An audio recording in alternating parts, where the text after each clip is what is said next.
Bueno, decirle que tenemos una buena relación con líderes y habitantes y moradores del sector de los Ceibos, Ujú.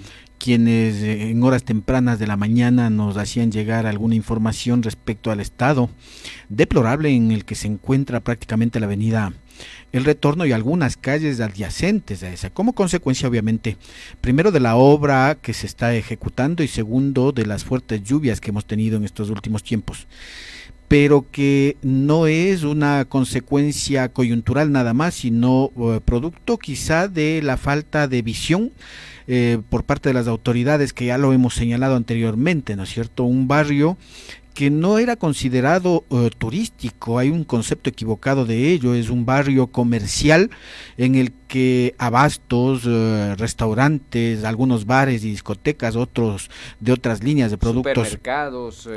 se expenden ahí, Ujú. y que la gente transitoriamente por la necesidad de consumo acuden a ese sector, Ujú. compran y luego se van a sus casas.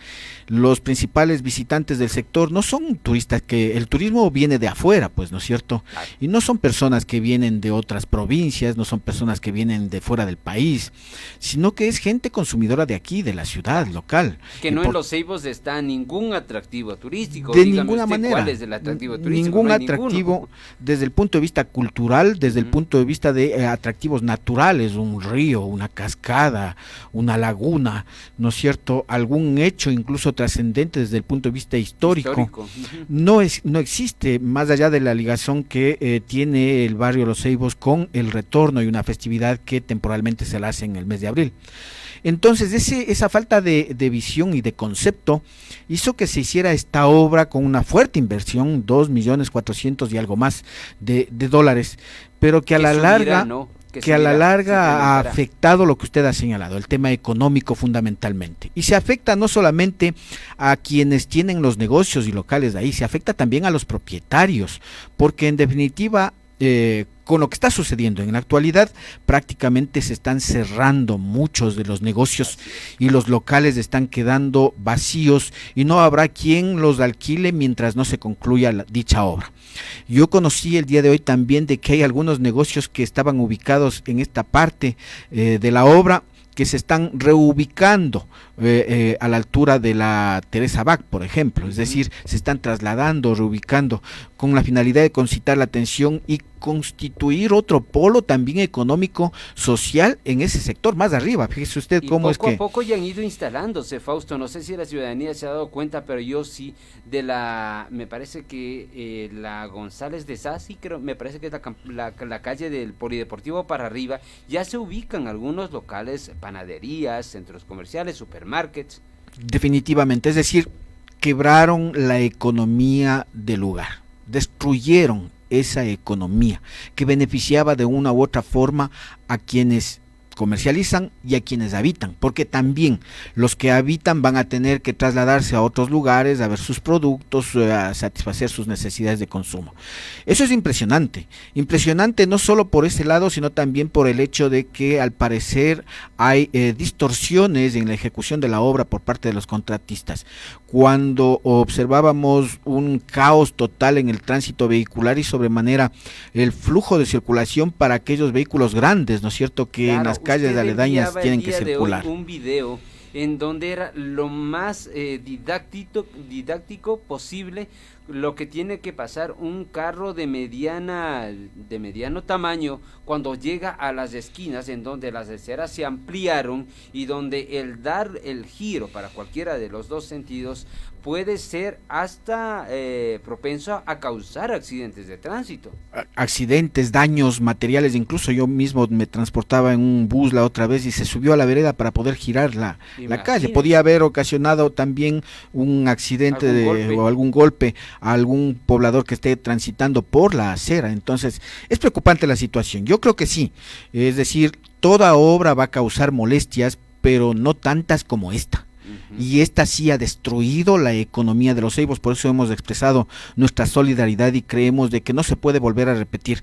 En la próxima administración, quizá cuando vayan a ejecutar una obra, deban primero socializar bien cuál es la idea, recabar cuáles son los requerimientos ciudadanos en el territorio y en función de ello elaborar una obra que satisfaga las necesidades tanto de inversión de la municipalidad como de los habitantes de cada territorio, para que no haya confrontación y conflictos de esta naturaleza. Y por otro lado, que se lo haga transparentemente, una veeduría, un observatorio que implique entonces establecer si es que los costos reales y los materiales que se están utilizando en cualquiera de las obras son los que efectivamente deban ser, y no se esté, digamos, como se suele decir comúnmente, metiendo gato por liebre en la ejecución de obras en nuestra ciudad.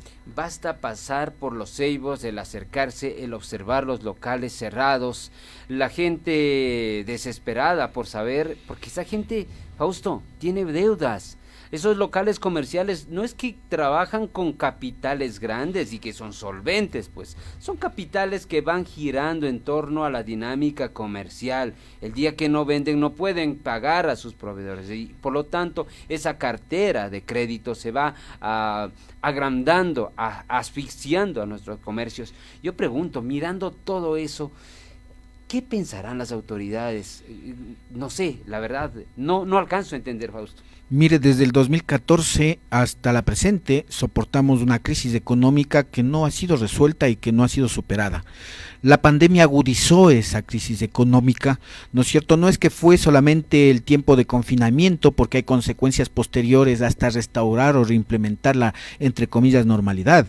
Y le dan un nuevo golpe a ese sector en particular con esta obra que se comprometieron a hacer un plan de acción efectivo capaz de que no interrumpa las labores comerciales de quienes tenían sus negocios. Pero resulta que no fue así. Estos últimos días empezaron a abrir todo el adoquinado de una de las vías, prácticamente impidieron o generaron este caos y la desolación, como lo dice justamente el medio de comunicación, una desolación total cuando usted va y encuentra que los negocios están cerrados. Lamentablemente el bolsillo de la gente fue afectado, no solamente para ellos, porque aparentemente puede ser para los comerciantes también solamente, sino también para los otros que son los proveedores, aquellos que proveían de gaseosas, de alimentos, de abastos a esos negocios que estaban instalados ahí, pues reducen sus ventas y obviamente el tema de la generación en cadena de una crisis económica que se agudiza permanentemente es notable ahora en la ciudad de Ibarra. Es decir, es una crisis, lo que ha hecho el municipio realmente es una crisis en cadena de quebrar negocios, de imposibilitar a los propietarios de los inmuebles de que cobren su arriendo, porque el local o cierra o se va, los proveedores que ya no pueden entregar los productos a la medida que antes lo hacían, los compradores que ya no podemos ir a cualquier hora al barrio Los Ceibos a abastecernos de cualquier producto de primera necesidad, medicamentos, insumos en sí. A todos nos ha afectado lo que está pasando en Los Ceibos. Sin embargo, de ello, ahora que llegan ya las lluvias, Fausto, yo le digo lo que podría pasar, porque esta administración fijó plazos para esta obra, pues, Fausto, y esos plazos deberían cumplirse, pero con lo que yo veo en las lluvias hoy, lo más seguro es que pedirán ampliación de plazo y podrían también pedir incremento de obra, así lo faculta la ley, y así podría generarse incluso más gastos y más tiempo para que demore la obra. Usted sabe que en obra pública, cuando se producen daños generados por la naturaleza, se hace que efectivamente se haga la ampliación de obra, y eso implica más presupuesto, claro, porque se ha tenido una pérdida pues material, y obviamente eso le va a costar más a la ciudad. ¿Y a quién le va a costar? A la ciudad.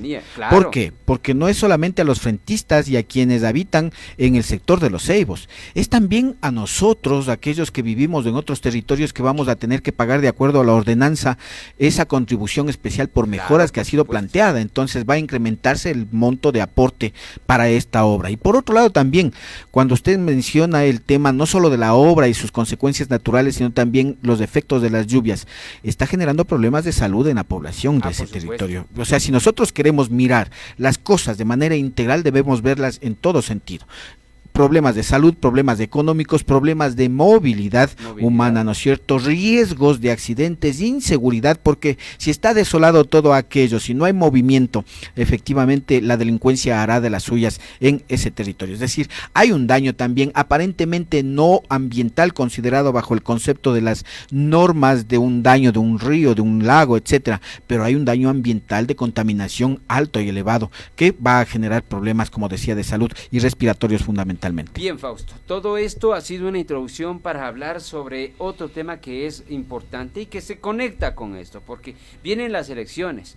Quienes ganen, los candidatos que reciban el favor popular, deberán formar sus equipos de trabajo. Y cuando forman sus equipos de trabajo tienen dos posibilidades: o hacerlo con sus amigos, con los financistas de la campaña, o hacerlo con profesionales, con técnicos, con gente que en realidad sea un aporte y no le representen los problemas que hoy por ejemplo, le ocasionan el desastre de administración en el tema de los ceibos, por ejemplo. Para que no ocurra eso, ¿qué se puede hacer, Fausto? En todas las instituciones, no solamente en el tema de gobierno, sino también en otras, ¿no es cierto?, de carácter estatal y privado, se suele determinar, bueno, y los jefes constituir los equipos técnicos que le ayuden a hacer el liderazgo de las unidades ejecutivas o ejecutoras de los proyectos, políticas, programas, etcétera.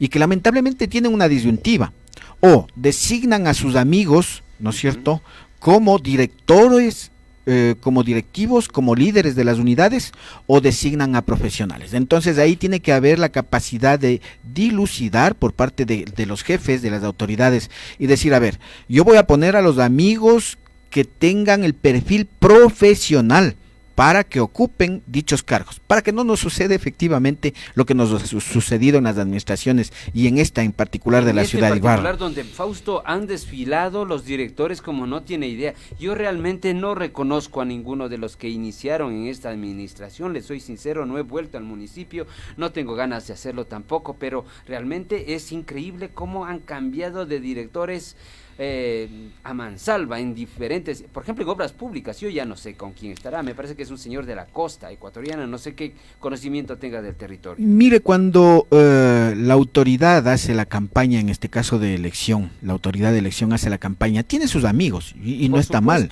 le ayudan a hacer la campaña y no está mal, no.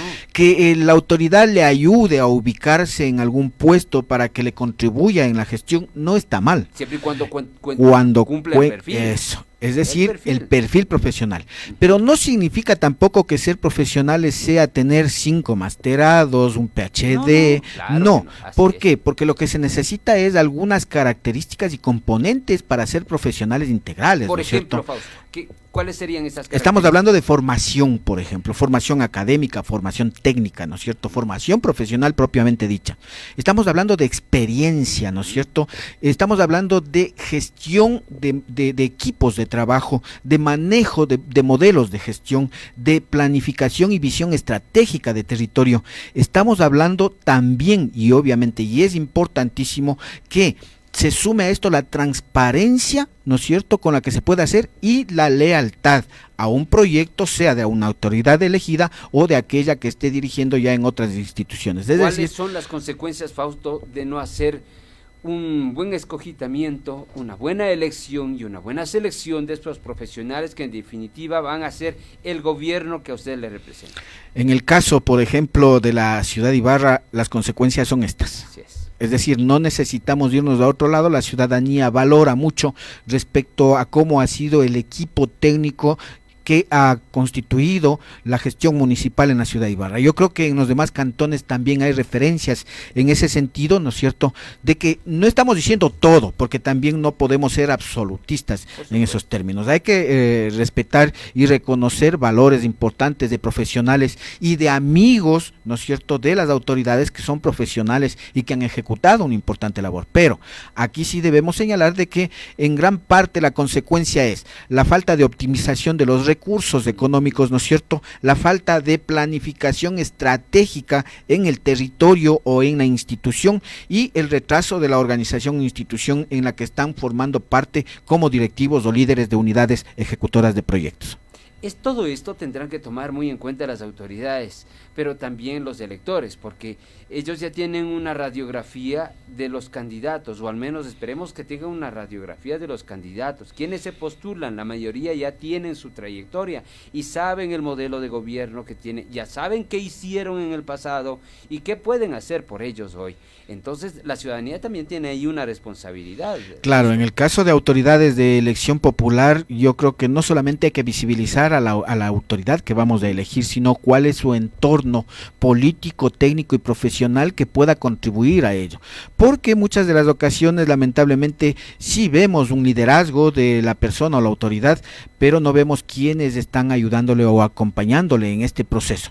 Hay un importante proceso de formulación de proyectos territoriales de uno de los candidatos, no voy a decir cuál, pero que refleja entonces que está contando con un equipo técnico que está mirando de mejor forma y más aterrizado en cada uno de los barrios qué es lo que hay que hacer en cada uno de ellos. Y sobre todo, lo que implica la participación ciudadana, porque hay que entender de que yo como autoridad puedo saber mucho, puedo tener muchos conocimientos, como equipo técnico puedo ser muy profesional, pero se necesita la opinión de la ciudadanía efectivamente para eliminar la posibilidad de confrontaciones sociales y sobre todo para generar el desarrollo de una convivencia pacífica y adecuada en el territorio, capaz de que esa armonía entre autoridad, equipos técnicos y participación ciudadana permitan ese desarrollo o la visión de desarrollo que tiene la autoridad y la territorialidad en general. Fausto, no puedo dejar de preguntarle su opinión rápidamente sobre los resultados del debate de prefectos de la provincia de Imbabura que se realizó el pasado fin de semana en 2 bloques. El primero en el que estuvieron quizás un poco más activos y el segundo que el nivel de visualizaciones prácticamente fue la tercera parte. En todo caso, ¿cuál es en términos generales su evaluación de ese debate? Mire, yo creo que es importante que el Consejo Electoral lo haya realizado estos debates. Nos permitió conocer a los candidatos y candidata en particular en forma explícita. Sí, cuál es íntegra. Su conducta, cuál es su comportamiento, cuál es su accionar, cuál es su trayectoria, también, ¿no? Cómo reaccionan, qué es lo que proponen, entre comillas, que yo vi solamente una que otra propuesta y una en particular. Lo segundo, es importante establecer de que el formato del debate no fue el más adecuado porque ninguna persona va a poder exponer integralmente una propuesta en 1 minuto. Es difícil hacer eso. Se necesitan por lo menos unos 3 minutos para tratar, digamos, de armar una estructura de propuesta en ese sentido. El tercer aspecto, me parece que hay que valorar el hecho de que de 10 candidatos a prefectos, una es mujer, la doctora Lucía Pozo. Eso reivindica el tema de capacidad, de transparencia, de potencialidad que tienen las mujeres imbabureñas para poder administrar una institución sin menospreciar el resto de mujeres que puedan estar en otras dignidades. Un cuarto aspecto es que lamentablemente 2 viejos políticos, y voy a decir con nombres del señor Calderón y el señor Martínez, actuaron en función de la vieja campaña o la vieja forma o el estilo de hacer, ¿no es cierto? El ataque, la grosería, ¿no es cierto? Incluso no sé si es que analizaron de mejor forma cuáles eran esos argumentos que esgrimieron para confrontar y atacar, quizá porque por un lado se ven perdidos o por otro lado no tienen argumentos o propuesta para realizar un proselitismo electoral adecuado. Pero se vio pésimo eso, Fausto. Definitivamente. Atacar a una mujer, al menos, no sé, en mi contexto yo lo hubiese pensado. Y otro de los aspectos yo creo que hay que valorar, por ejemplo, la propuesta que hacía el señor Trujillo, me parece que en el sentido de que es necesario trabajar en la condición humana, en la calidad humana. Es decir, y en ese sentido yo escuché a Lucía Pozo que tiene ese proceso, es decir, su fundamento de proyecto político está basado en la condición humana. Primero la cuestión humana y después las acciones que permitan desarrollar ese proceso. Y por último, decir que lamentablemente observé, excepto Lucía Pozo y quizá uno que otro más, desconocimiento sobre la provincia, desconocimiento sobre lo que implican las competencias del gobierno provincial, de las funciones, porque no solamente son competencias exclusivas, sino también son competencias concurrentes y funciones, como por ejemplo el tema de la acción social a través del patronato, que cuando se preguntaba sobre el tema de violencia, decían que iban a crear una secretaría para la mujer, cuando hay un patronato de acción provincial que ya está trabajando en ese tema y que incluso el propio Consejo Provincial actual aprobó una ordenanza en ese sentido. Entonces hay que conocer un poco cuál es la dinámica y estructura institucional también para que nosotros podamos aprovechar, ¿sí?, y fortalecer estos procesos que ya se han desarrollado y generar nuevos procesos. Yo creo que lamentablemente hay un desconocimiento de los candidatos y también veo límites en el tema expositivo. Yo creo que quienes sean hoy ya están, pero quienes sean a futuro candidatos deberían prepararse en el tema de exposición y de desarrollar las capacidades de socializar las ideas y las iniciativas que se puedan tener. Sí, Fausto, me quedo con lo que dice usted. Esto nos permitió ver al candidato de cuerpo entero, cómo piensa, cómo reacciona y cuáles son ciertas actitudes también que pueden emplear una vez ya en el ejercicio del poder desde llegar a ganar las elecciones. Estimado Fausto, muchas gracias por haber atendido esta invitación, muy amable. Gracias a la gentileza de la invitación.